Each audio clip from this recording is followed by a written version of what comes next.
बीत चुका था। ढोलकपुर वापस शांत था। गांव के लोग फिर से खुशी से जीने लगे थे।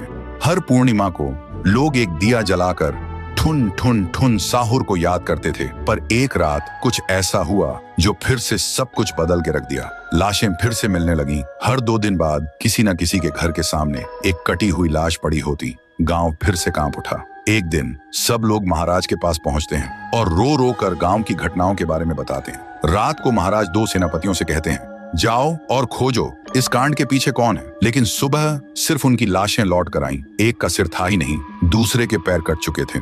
महाराज समझ गए कुछ तो लौट आया है, कुछ जो सिर्फ मौत का खेल खेल रहा है। और फिर कहते हैं, अब इस जंग का सामना मुझे ही करना होगा। उसी रात महाराज चुपके से गांव में आते हैं और एक पेड़ के पीछे खुद को छुपा लेते हैं। और ठीक रात के 2:30 बजे अचानक कहीं से धुआं छा जाता है और उस धुएं के अंदर से एक आवाज आती है,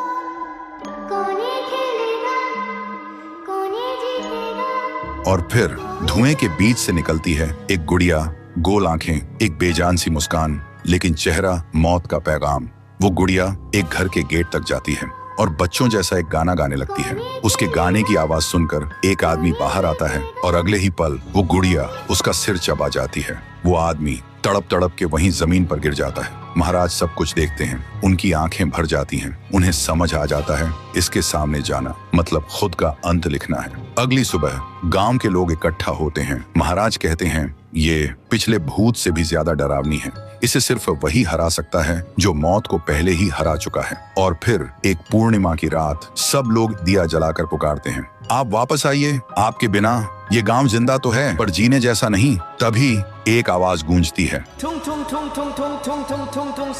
और उसी देह की आग से एक जलता हुआ पेड़ बनने लगता है और उसी पेड़ में से ठुन ठुन ठुन साहुर निकलता है। तभी फिर से वही धुआं छा जाता है और उसके साथ ही एक आवाज।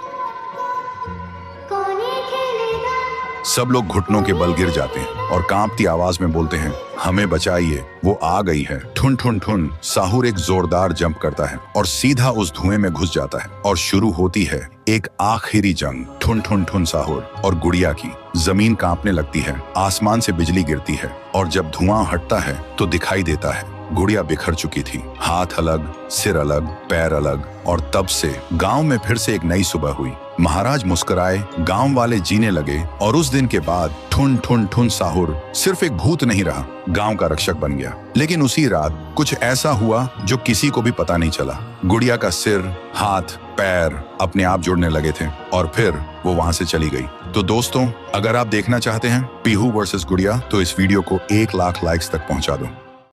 1 साल बीत चुका था। ढोलकपुर वापस शांत था। गांव के लोग फिर से खुशी से जीने लगे थे। हर पूर्णिमा को लोग एक दिया जलाकर ठुन ठुन ठुन साहुर को याद करते थे। पर एक रात कुछ ऐसा हुआ